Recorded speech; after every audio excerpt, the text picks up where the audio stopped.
And Erwin, right now, I want to get to this thing of when we pass from this life through that circumstance of death. Death takes place, and we make the transition. I want to know, what kind of body are we going to have? What does the Bible tell us about the kind of body that we'll have in either place?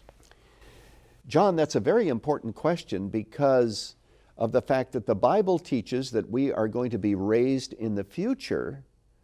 And if we die and we are fully conscious, either in Hades or in heaven, what are we like?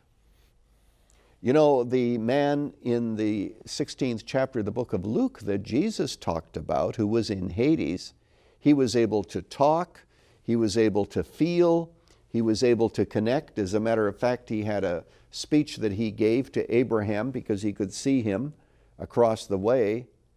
So, how does that happen?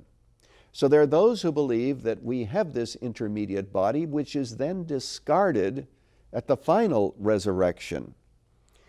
Now the problem I have with that is, if it is true that we have this intermediate body, why does the New Testament put such a big emphasis on the future resurrection and what happens to it?